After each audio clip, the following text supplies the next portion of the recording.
Tonight on the Goblin's Corner. Divination done right. That's how we roll. That's how we roll. That's how we roll. That's how we roll. That's how we roll. That's how we roll. That's how we roll. That's how we roll. That's how we roll. Welcome to the Goblin's Corner. My name is Eric. And I'm Matt. And tonight, We're doing Divination done right. indeed, Divination's a school that doesn't get as much love as we personally feel it needs to get. Very correct. And so we're going to show you guys some really cool stuff that you can do for thematics and storyline to get divination really interesting, flavorful, a lot of fun. And we've got a whole host of spells that you can use for your game. We've almost doubled the spells that divination has in 5e. And shockingly, it only took us an hour to do this? Yes. Yeah, so we're going to give you some awesome spells you can use for your game, show you a little bit more about divination, and Matt's going to get into a big rant about why he's irritated with divination. But before we get to that...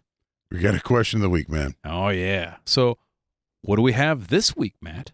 Keeping on our theme, like we like to do occasionally, you can use your divination powers to watch one single event in history play out. What would it be? One single event. Yep. I have two answers. Okay. No, I know this is surprising to anyone who's ever listened to the question of the week. The first one is... There's never a single answer. There's never a single answer. I can't help it, man. It's chaotic neutral. The first one is go way back to the beginning of life, and I want to see that alien huck a loogie on the mud bowl Earth before life springs, and that's how life comes about. Because you know that's how it happened. Sure. Someone left a candy wrapper or something from another alien civilization, and that's where we came from. Sure. And the second is, and most people might say, wow, it would be great if you saw the day the dinosaurs, died, like the Great Cretaceous extinction. And I'm like, no. I want to see the party the night before. Because that has to be banging. Bunch of crazy dinosaurs just, getting hammered, drunk, doing stuff pterodactyl going, rah, just flying around everywhere. I bet it's awesome. Sure. It's got to be, right? It's got to be great. Mr. Toad's there, rocking it out. There's lizards. Still. Archaeopteryx. Yeah, Mr. Toad's always around, man. He's just chilling, But I bet there'd be a great party the night before. They didn't have any idea that that this huge, asteroid's going to hit the Earth. Party at ground zero. That's right, yeah. And so that's where I want to be. All right. Rocking out with some dinosaurs, velociraptors and such. And I know your team Ankylosaurus. I am. They can party. They can. They look like they can. Nobody can stop them. That's right. So, yeah, they go party wherever the hell they want. That's right. All right. Now, what would your single event in history be that you would want to watch? I know very weird things. Yes. And because of that, I have very weird questions. My one historical event would be a day in the life of whatever was going on in the Ice Age, Stone Age tunnels under Europe. History doesn't know. Scientists don't know. Freaking sociologists don't know. Nobody knows what those were for, and I want to know. Yeah, if you guys haven't heard about this, go look it up. There's apparently a whole bunch of tunnels. Was it 12,000 years ago or something like that they were dug? We estimate. Yeah. It could be older. And they're all over. It's like Swiss cheese, man. Everyone's living in caves and holes, and some of them link for a couple hundred meters. Yeah. That's multiply that by 3 for anybody in the U.S., guys. Yeah. Get your calculator out. Figure that out. Or just do meters to yards. Or you could do meters to yards. That works too. Yeah. It's pretty close. It's really interesting. Yeah. And I would love to see what's going on in those caves. It's probably, what it probably is if you go back in time? It's probably 40 meters down into the ice. And so they just kind of dug down from the ice into a cave. Could be. Because, those cave bears were nasty. Nobody knows. Nobody knows. Are you a miner and you dig holes? Or perhaps you're a historian? Write to us. info@goblinscorner.com, or you can reach me, Eric@goblinscorner.com, or me, Matt at goblinscorner.com. And of course, you can find us on all the things. So many things. Like Twitter. Pretty much, that's it. At Goblin's Corner on Twitter. And Discord. We do chat on Discord. Go find it. It's on our Twitter page. All right. Let's talk a little bit about divination done right. Matt, how long have I known you? 25 years? 25, 26 years, something like that? Yeah. How long have you been pissed off with divination? Since 3rd edition. Okay. Because 2nd edition had a whole boatload of spells, and therefore some of them were actually dedicated to divination. So this episode predominantly is devoted because Matt is pissed off with divination in 3.5 and 5th edition. Yes. And presumably 4th edition. Yes. Tell me a couple reasons why you're angry or irritated, at least, at divination for D&D. In 5th edition, the lack of options for divination spells is egregious. Do you realize they don't even have a 7th and 8th level spell for divination? Not surprising, but that's unfortunate. You've got a subclass devoted to divination. Divination. You didn't even bother to give them a spell per level. Garbage. It's nonsense and trash. Now, there are some third-party people out there that have beefed up divination, and thank you, third-party folks. And if I recall, there's also some spells out that have come out since the Player's Handbook. I think there's some stuff in Tasha's. There's some stuff definitely in, the Player's Guide to Wildemont, and I don't know, a few other books. But not for divination. But not, really? Yeah. Oh, well. Oh, but it's unfortunate, right? That's definitely an irritation. If I was playing a diviner, and by the way, I have, and they're great. They're awesome. Awesome to play. Why wouldn't you get extra spells? What's another reason, though? That's just one reason. This ties into my answer to that question, to our question of the week, right? Divination has the least representation despite having the most actual historical precedents. Yes, because there are actually people who proposedly divine. Yeah. And there were people who were extremely famous for it. Mm-hmm. Yeah, Nostradamus. Yeah. Was a diviner, in fact. Person that reads your palms or reads tarot cards or tea leaves or any of the other type of stuff. Oh, well, also in Roman times. They were gazing at the entrails and birds and such. Entrails were happening back then. It was a career path. Yeah. Yeah. It's like, I could go to war. I could join the Senate. Oh, I could look at dead things. I could tell these people whether or not they should go to war. Yeah. And mucking about roadkill. That's right. Yeah. You look at some roadkill, crack an egg or something like that, sniff some occult vapors, and all of a sudden you're telling Caesar what to do. Yep. Lick a frog. I mean, whatever's handy. In addition to that, there's really no good damage spells for divination. Nope. I mean, even one Mind Splinter is an enchantment spell. Yes. Which you would think, mind powers and stuff like that would be kind of cool for divination, right? Knowing future and stuff like that. It's one of the best candidates for psychic damage divination. Yes. By the fact that you know things which are not supposed to be known, or you can get other people to know things which are not supposed to be known, and the shock could cause psychic damage. And yet, no divination damage spells. Nope. You could literally look into somebody's eyes, pull out their deepest trauma, and spit it in their face. That is literally psychic damage. Mm-hmm. Nope, doesn't exist. Too There's bad. not a spell for that. So sad. What else we got? There are very few buffs and no debuffs, despite how divination was often used historically. Yeah. It was literally used to raise and lower the morale of troops. So that's something to consider when creating spells. And finally, there's really no good story thematics to roleplay. Like most of the divination spells that you see, and we've noticed this over the editions, less and less was based on like material components or foci. Like in old school editions, there's a lot of stuff where they'd actually tell you what kind of hand waving and stuff you're going to do. None of that. Like scry, you get a crystal ball, right? They don't tell you what to do with it or anything like that. But there's so many cool thematics with divining, or any spell, really. Augury used to be the literal methodology for augury, which was cutting open a bird and looking through its entrails, or an animal. In 2nd edition, that's... I could be wrong, but I'm like 90% on the fact that that was the description for how you cast the spell. Kind of brutal. But But I that's mean, how it was historically done. Yeah. That's the precedent. that sucks for the bird. So, a lot of reasons to be angry at the lack of representation in divination. Yes. And so we're here to rectify that this evening.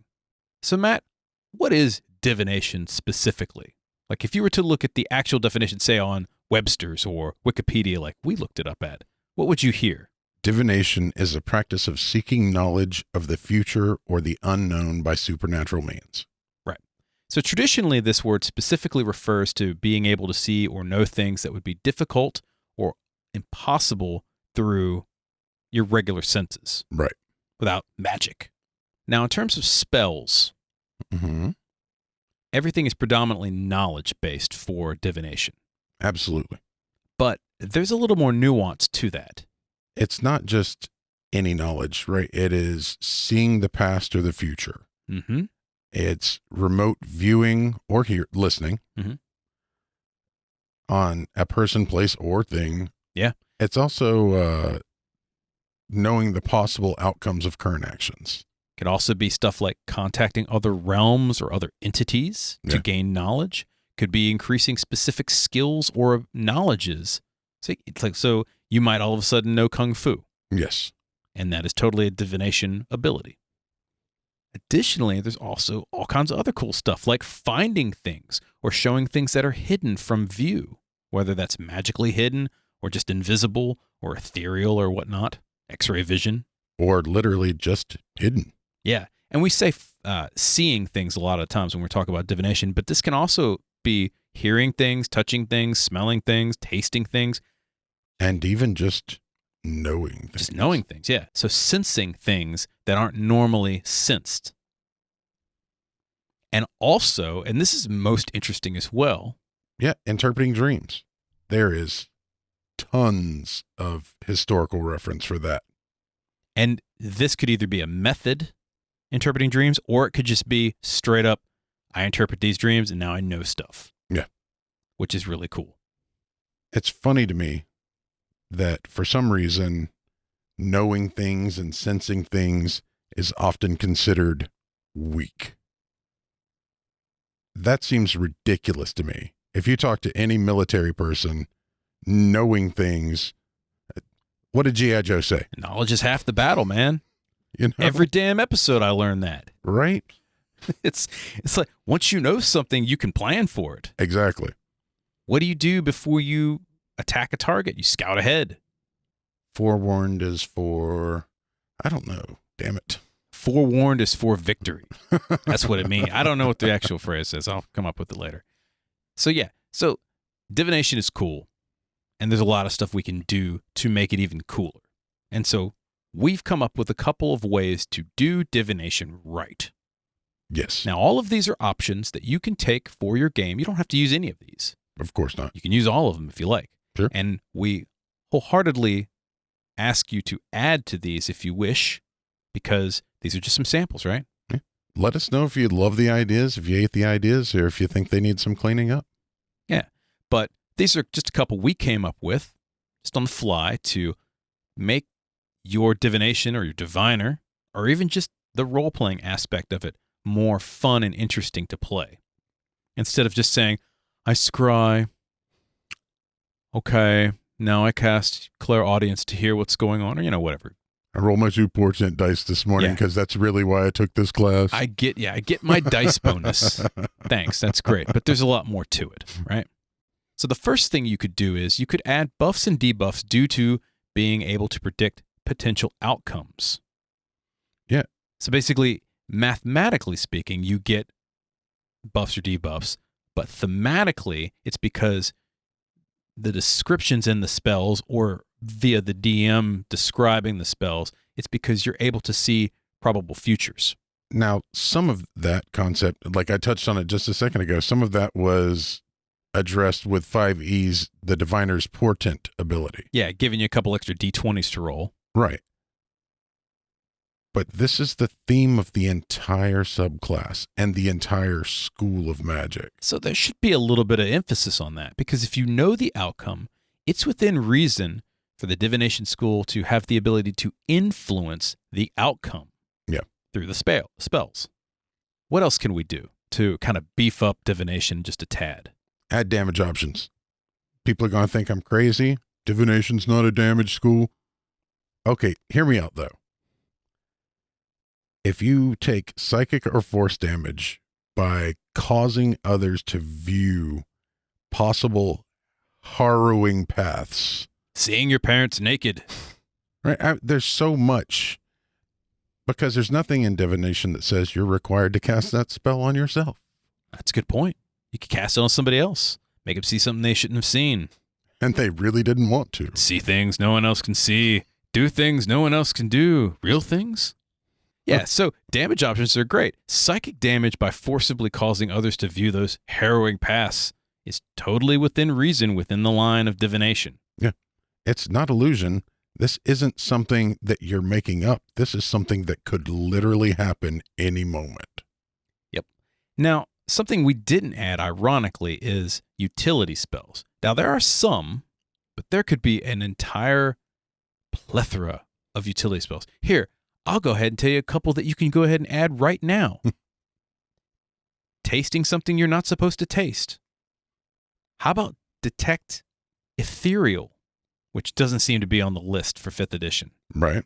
How about detecting astral, being able to see astral creatures or any plane? Like imagine as a diviner, you can cast a spell to see what's going on the abyss. Sure. Or any coterminous plane, like the plane of shadow. That's what I was going to say, was any of the transient planes or anything like, okay, all of these planes, what is it?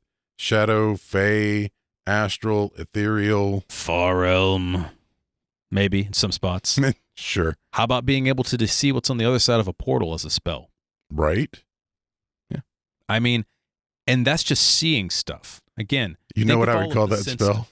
What? It's awful. This is a terrible pun. Porthole window. Yeah, that was a terrible pun. How about giving someone tremor sense? Once again, something not offered. It's Blind sight. Yeah. Any of those. What is it that fish have? The lateral lines? Yes. On their side? It's basically Meridians. Is that what it is? Yeah. I don't remember what it's called, but it allows them, it's basically electrosense. Allows them to sense like vibrations in the water and stuff like that, and electrical waves and stuff like that. Why not give the ability to do that? Or see in different spectra. You can see gamma rays or X-rays. Hey, there used to be X-ray vision in 1st and 2nd edition. Yep. Bring that back. So these are just a couple of examples. Again, these are all utilities. There's a lot more. How about just being able to find your keys? That's locate object. Oh, well, yeah, but let me ask you something. This is something that's always been bothering me. Why can't we have a spell that increases the range on locate object or person? You should be able to upcast those and increase the range for each. If I'm if I can cast like 8th or 9th level spells, I should be able to find my keys anywhere on the same plane of existence. Because if I can go there, I should be able to find it. Absolutely. Think about that. All right. What are some other things that we can do to make divination more awesome? Focus on outcomes, right? If I know the actions of a creature or event, what benefit is that going to give me as the caster? If I know that you're going to swing from the left, that should give me better AC. Mm-hmm. If I know exactly what style of weapon you're going to be using, maybe that's going to give disadvantage to the assailant. Or extra saves or whatnot. Right. Whatever. If I can see it coming, I can react to it before it even starts. And if you know the target's weaknesses ahead of time, then you know how to hit him where it hurts. Yep. Oh, he's got a bum knee. Kick him in the knee. There you go.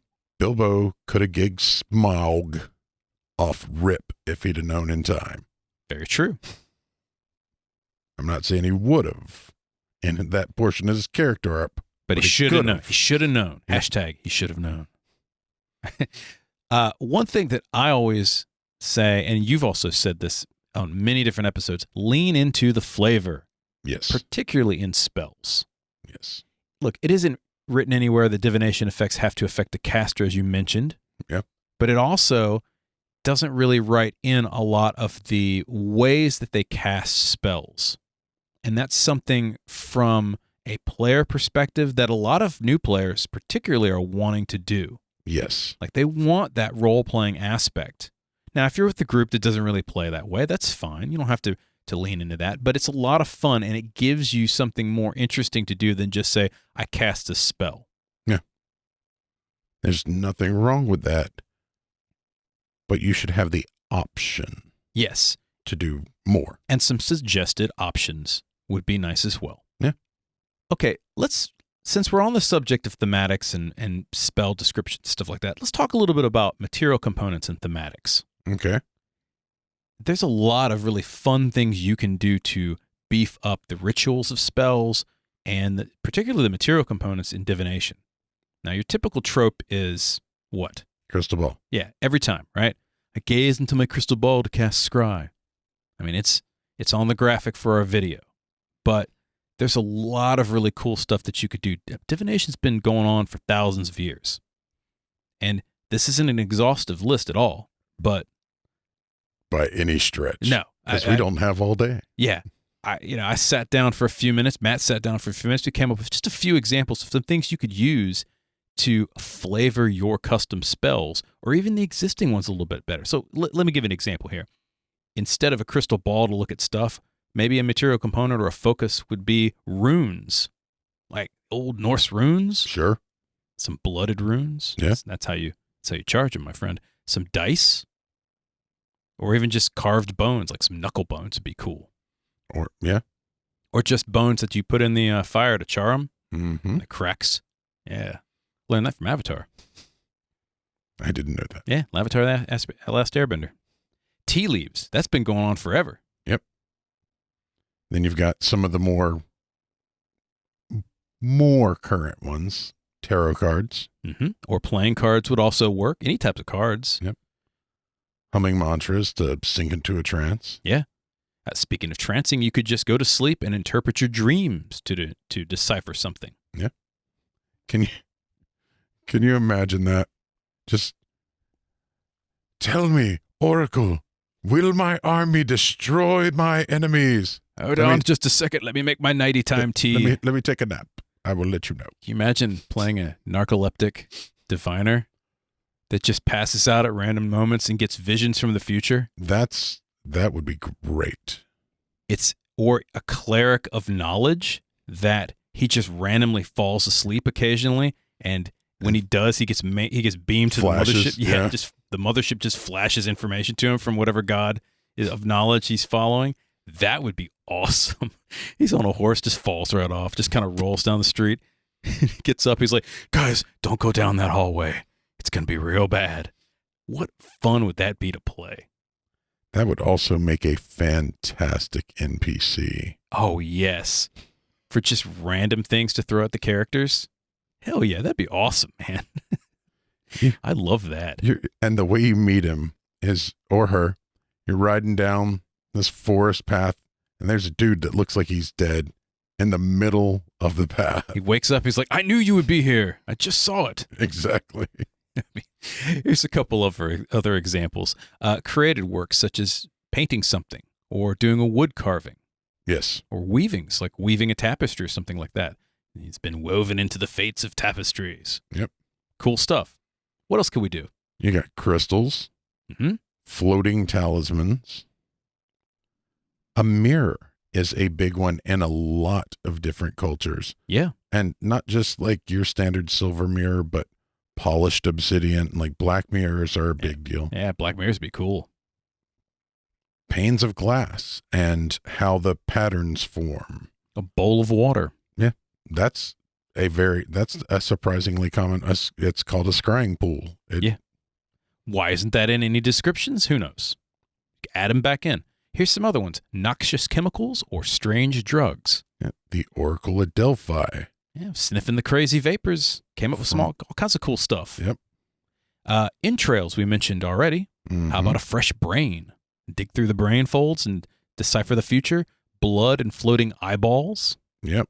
One of the things you mentioned is how about getting the torn ear of a wolf for clairaudience, right? It would allow you to hear better than you can. Yeah, maybe using different body parts to sense different things. So maybe you take somebody's nose to smell things you're not supposed to smell, give you the scent ability. Yet another thing we don't have. That's what I was just about to say. There's not even a spell in divination to give you keen senses. Yeah. Stuff and garbage. Yeah, I mean, yeah, I don't even think it's in a ranger spell, is it? I don't think so. And we're going to look that up later, but I don't think there is. So maybe primal senses. Primal senses. So these should be varied, right? Mix this stuff up. And the more powerful the spell, the stranger the thematic. Yeah. If you've got a 9th level divination spell, you should have some crazy Make it weird. Make it weird. Yeah, have fun with it, right? And finally, and most importantly, use divinations when they're cast as moments to really tell the story. Yes. Because, again, this is a collaborative storytelling game. GMs, if you have a diviner in your group, this is a gift. This is all of the options for foreshadowing you will ever need. To drop clues on your dense players because they can't figure out the puzzle. Or even just to continue to ratchet up the paranoia. Oh, that too, yes. Yeah, you got to make it paranoid, man. If they're not sweating when they sit down, you're doing it wrong. Yeah. Depending on the game. That's very true.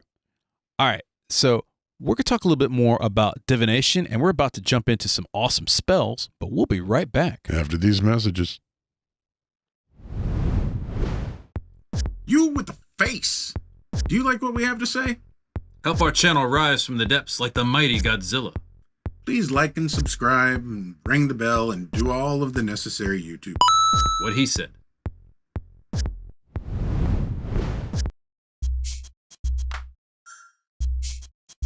If there are any topics you would like us to cover, goods or services you would like us to review, or if you would like to sponsor an episode, we would love for you to contact us at info@goblinscorner.com. And we're back. Welcome back. So we're talking divination done right. Yes, indeed. And we went a little bit into your slight rant about why divination for 5th edition isn't really as up to par. No. And we got a little bit more into how to make divination a little bit better. Sure. Give you guys some story options, some thematics. Some flavor. Yeah, a little flavor. And now we're going to get into the meat of all of this by doing some spells. Now we've got 8 spells. Mm-hmm. And we've done pretty much one for every level except for, we don't have a 6th level spell. We don't have a 2nd or a 6th. Yeah. Yep. No 2nds, no 6th. We got 2/3. Yes. We gave you 8 spells to choose from. Don't worry, we'll tell you the levels. And these are free to use for your game. Yeah. And we think these are fun. Now, we have not gotten the opportunity to test these out for balance, so let us know what you think. They should be mostly okay, I think. I don't think anything's ridiculous. Yeah, if they're not balanced, then don't blame us. I mean, they can literally blame us. But They can totally blame us, but it still doesn't. Don't blame us anyway. Okay. Tell me, what do you got for your first spell here? My first spell is a 1st level spell, Okay. and it's called Schism. Okay.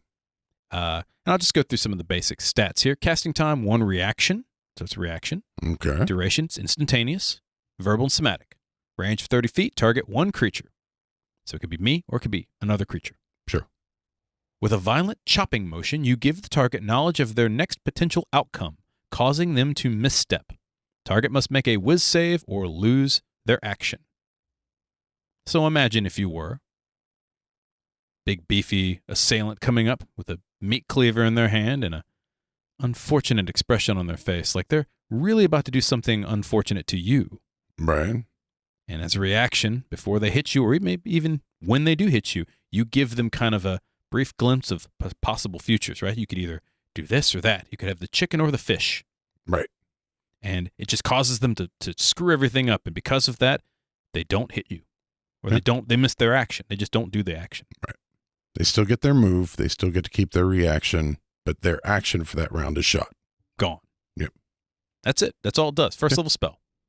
Should have chosen the fish. Should have chosen the fish, guys. Always choose the fish. Unless you're on a plane. Or you're allergic. Yes.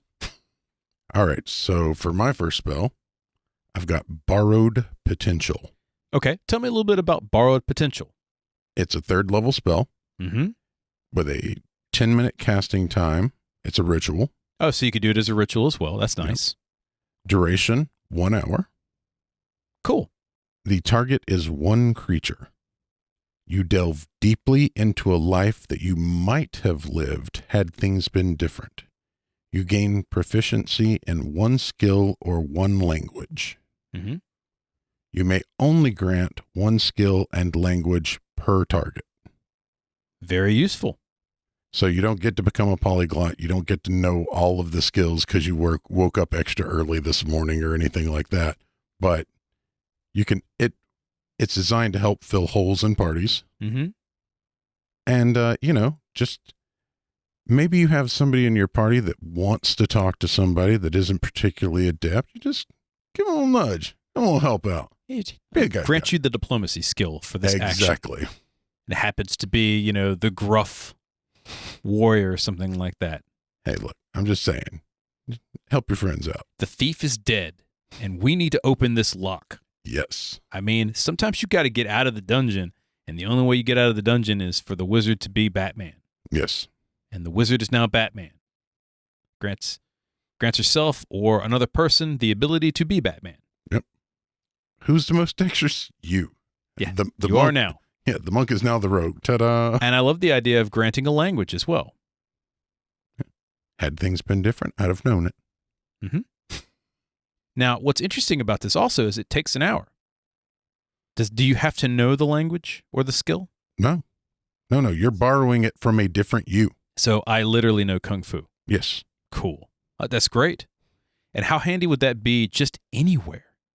Oh, I don't have tongues. That's okay. Here. Now I have, Give us a second. This is going to take a little longer than usual. Yeah. But you get to keep it longer, and you can target anybody. I would also say upcasting might give you proficiency in weapons. Perhaps, or armor or something like that.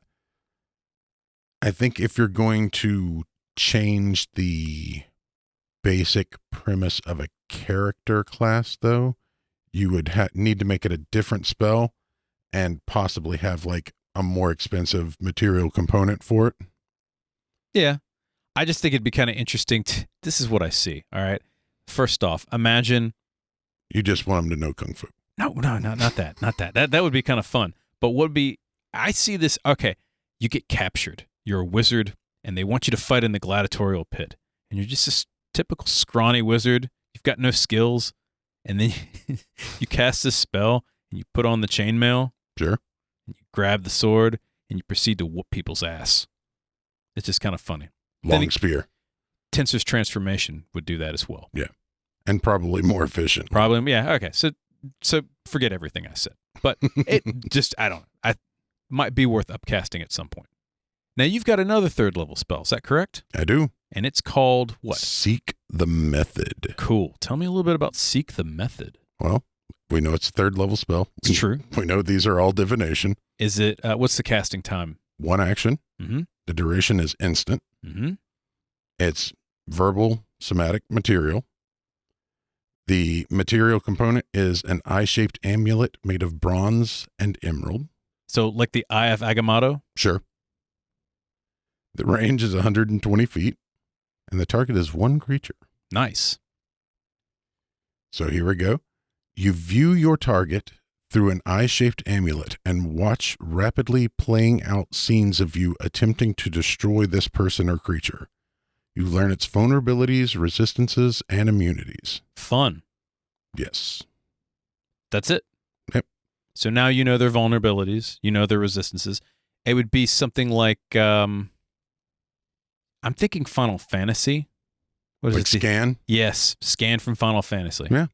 I didn't think of that at the time, but that's exactly what it does. Yeah. That troll can be burned by acid and fire. Because maybe you don't have the knowledge arcana to determine that for a monstrosity, or the knowledge nature for monstrosity. But maybe you just need to know. Yep. The future knows. Yeah. You know now because you've been, The endless possibilities will show you. you've played all the scenes out. There's only one way this can go down. And again, thinking, Avengers Endgame as well. So I can see you just kind of like you got your Eye of Agamotto and you're just kind of like playing out all the scenes and stuff. Yep. That's a lot of fun visually from like a thematics element as well, because it should literally show you moving in high speed in like a blur. That was literally the way I pictured it, was you watching the scene just. That's cool. Fun. Now, interestingly enough, I have one that's very similar, and it's a 4th level spell. Okay. And it's called Hit 'em Where It Hurts. Fair. What you got? Well, casting time, it's a bonus action. You like those? I have a reaction, now a bonus action. Oh, right. Instant duration. Verbal, somatic, and material. The material component is a rune-inscribed arrowhead that you prick your finger on. Okay. So think of like a Norse rune arrowhead or whatever rune you Got to want. blood the rune. Yeah, right. got to blood the rune. 120-foot range, 1 attack. That's the target. Okay. This spell allows you to find the weak spot in a suit of armor, the soft underbelly of a creature, or just a place where it really hurts. That's just right where you know where to hit the creature. I had a Monster Squad moment. Kick him in the nards. Yep. Yeah, Wolfman's got nards, man. You find out where the nards are. You deal maximum damage to the next attack. That's all it does. Now, it gets a little bit more fun. Okay. Because as a 4th level spell, okay, cool. I can now, you still have to hit, but now I do maximum damage with that next attack. Now, if you cast this as a 6th level spell, you can choose one creature's next attack that round rather than yours. And this has some terrible stacking options. Yeah. Oh, yeah. Because if you go after the person who has a high attack, like the barbarian, or another wizard, the warlock, the thief with backstab, The rogue and the wizard. Those are the two. get that fistful of dice. You just say, it's your birthday. Make it rain. How to guarantee that this disintegrates for you. Yeah. Now it gets even better. If you cast this as a 6th level spell, Mm-hmm. you can choose one creature's next attack that round rather than yours. And if the target doesn't attack that round with spell or fist or whatnot, then the spell is lost. So Hit 'em Where It Hurts has to be used that round. The name is on the tin. Yeah. And I kind of see this almost as like a little X appearing where the monster is currently hurts worst. Right. It's targeted guiding bolt. Yes, very much. Now, it gets even better than that. Because remember, we went from a 4th to a 6th. So your 4th is you can do it. 6th, anybody can do it. 8th, your entire party can do it. So if you cast a spell as an 8th level spell, you can choose your party's next attack for that round. Now, if your party happens to be 5 or 6 individuals, and keep in mind, it's within 120 feet anyway. Yeah. It's an 8th level spell. Yeah. And it's only for a round. And if you're willing to blow an 8th level spell to have everybody deal maximum damage, if they hit, they still have to hit. Still worth it. Sure. But you can just about guarantee that one of them's going to hit with portent. Yes. Oh, if you're a divine or wizard, you better. Yeah. That's where you roll for those D20s for the day and be like, that's a crit. Yep. There you go. There you go. We're definitely doing some damage this round. Cool. All right. You've got a 5th level spell called Witness the Legend. Tell me of this. Casting time is 1 action. Mm-hmm. The duration is 8 hours. Long time. Yes. Verbal, somatic, material. Yep. The material component is a 250 gold piece platinum mirror and either the personal effect or a physical piece of like a lock of hair, fingernail, whatever. Oh, very voodoo of you. The target is one willing creature. Mm-hmm. What's the range? 30 feet. Okay. So they're willing. You can get close to them. Sure. The target sees a vision of a possible self at the pinnacle of what they could become, and this vision rests in their mind. Cool. At any point in the next 8 hours, they can choose to succeed at one attack roll, saving throw, or skill check. Just period. I have succeeded. You just kind of set that aside. I know I can, at least one thing today I can do well. Yes. And basically it's a legendary action. It's right. Hence the name of it. Witness the legend. Yeah, I get it. If this spell is cast at a higher level, add one target per spell level above 5th. So you could have up to 5 creatures. Yep. Which is generally an entire better party. Part of a party, yeah. Which means you cast this as a 9th level spell. First thing in the morning. Everybody's got something they can do. Don't blow it. You really need to make that save. You can make that save. That is for the barbarians will save. Yes, absolutely. Yeah. Dominate. No. And the con save for the wizard. Yep. I get it. So I mentioned this a little bit earlier, but this is one of those moments that could be really good at foreshadowing or a way to seed ideas in your players. Mm-hmm.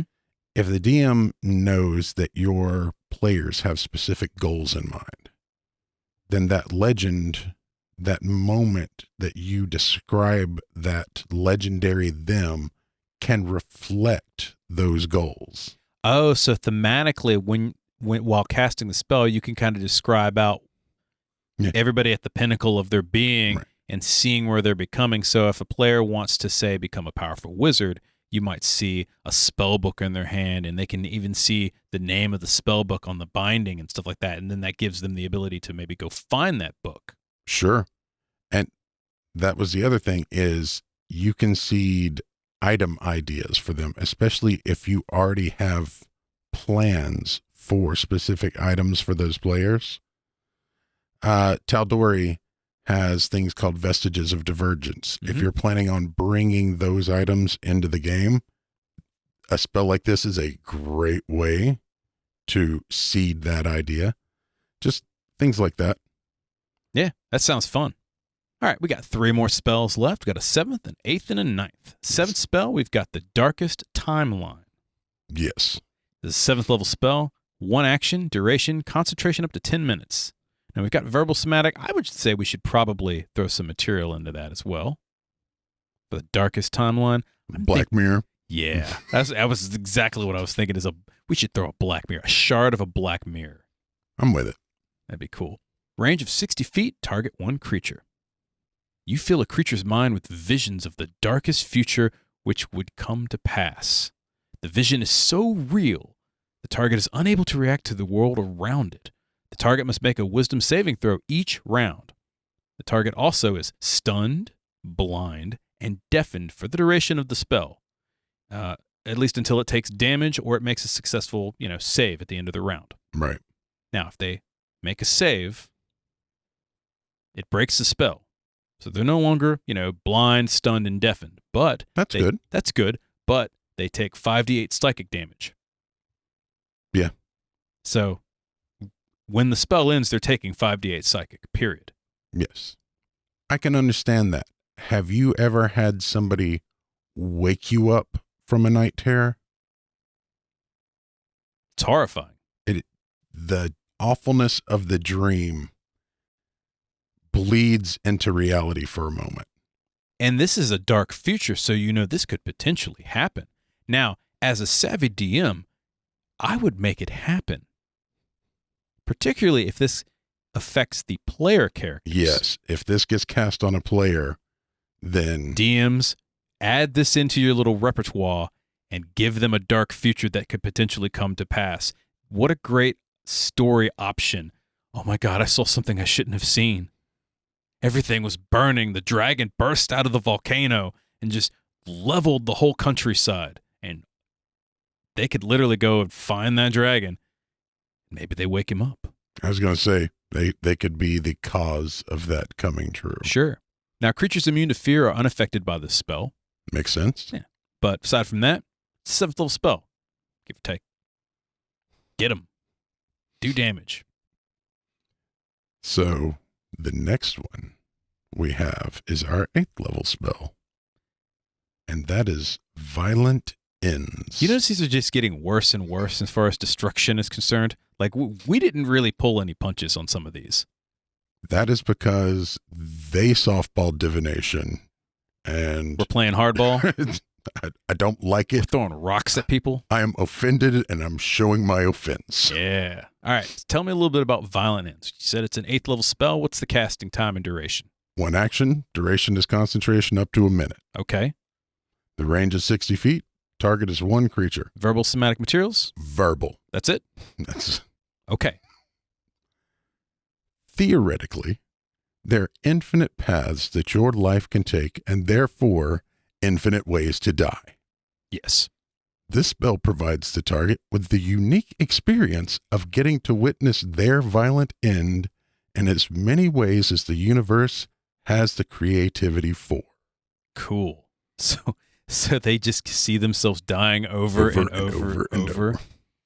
The target takes 5d8 psychic damage, wisdom save for half.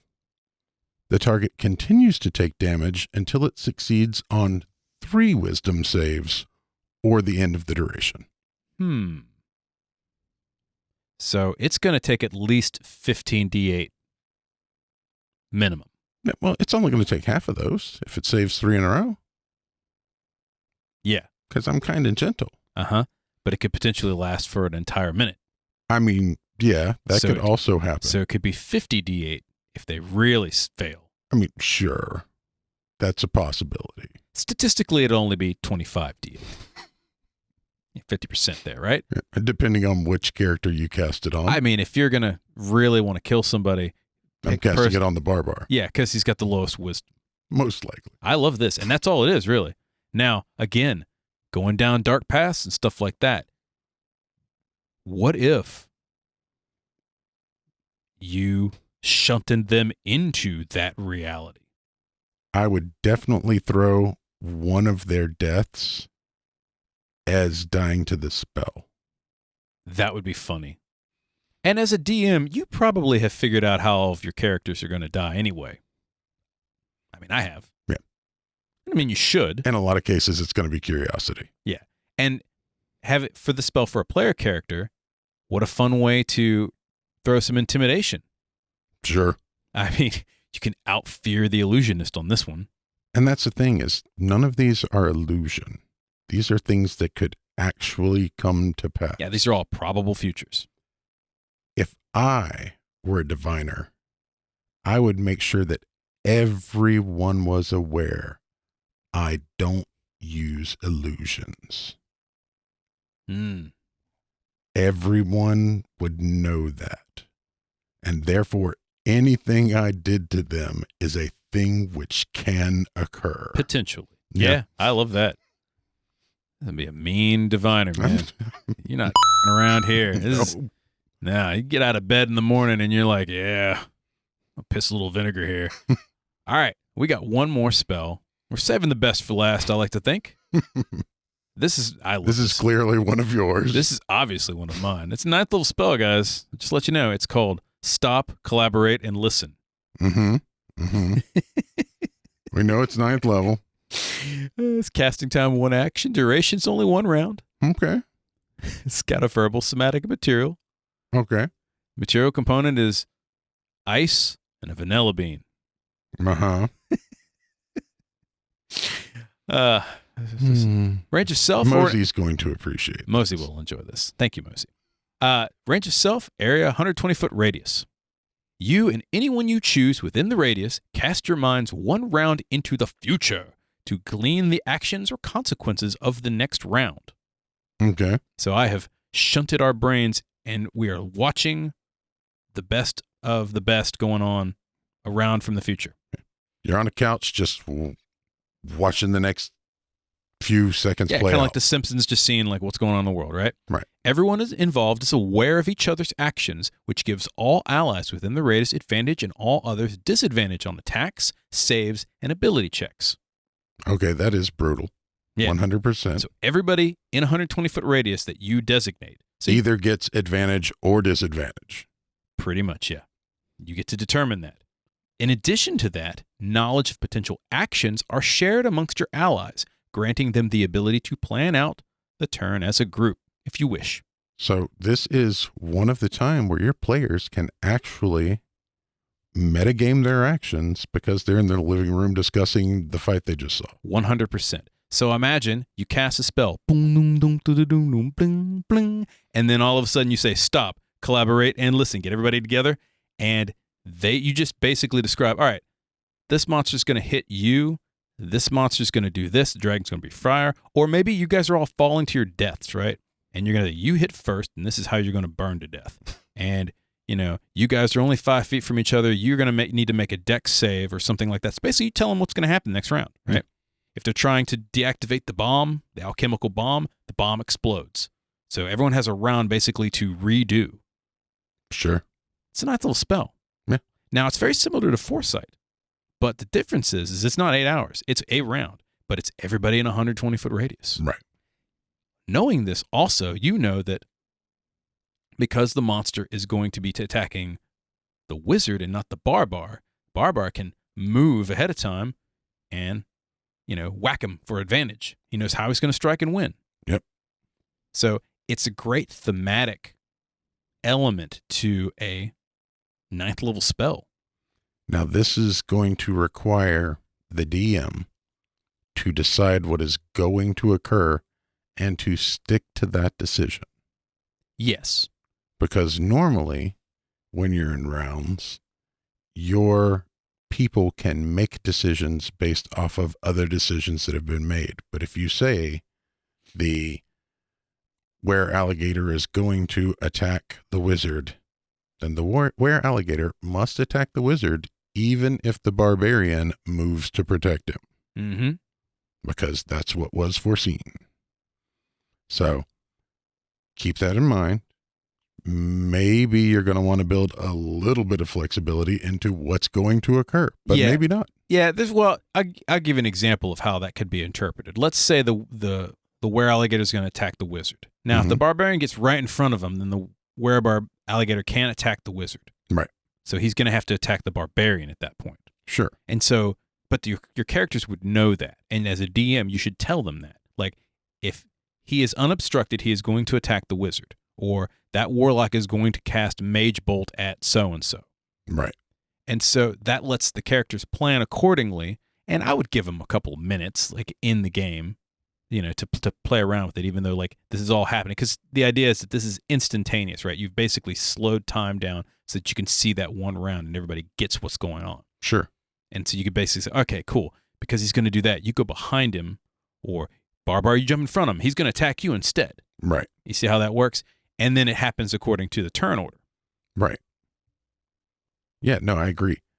What I meant was, if the barbarian goes before the were-alligator for the purposes of this example, and the barbarian moves in the way, the were-alligator still moves to the wizard, right? He doesn't completely change targets. Yeah, unless he can't get physically around him or something like that. Right. Because otherwise, the planning portion of the spell doesn't work. Because the second you do something different, it all falls apart. Well, you can also plan very poorly and change the future. It's true. So you gotta plan accordingly, folks. So there you have it. 8 different spells of divination quality for you guys to use in your next campaign, and hopefully some thematics, some options, some storyline ideas, and just ways to make divination mo better. Indeed. We have done divination right, hopefully, this evening. I hope so. Yeah. Let us know what you think, guys. Yeah. Any questions or comments? Write to us. info@goblinscorner.com, or you can reach me, Eric@goblinscorner.com, or me, Matt @goblinscorner.com. We're on all the things. Matt, what are some things we happen to be on? We're on Twitter, Facebook, Pinterest, YouTube, and Twitch. As Goblins Corner. And Instagram. As The Goblins Corner. Do you like our show? Subscribe to our podcast on your favorite player, YouTube and Twitch. You can also do us a favor. Click the 5 stars or give us a review on iTunes, Podchaser, and YouTube. On YouTube, do all the YouTube things. If you like the show, please like the show. click the subscribe button, ring the bell so that you can get all of the notifications, because subscribing doesn't actually notify you. I don't know. But it feeds the hungry algorithm and it gets our show in front of more people. That's right. And we will know because we have divination abilities. Yes. That's all the time we have for tonight. Once again, my name's Eric. And I'm Matt. We'll see you next time. Have a good night, folks.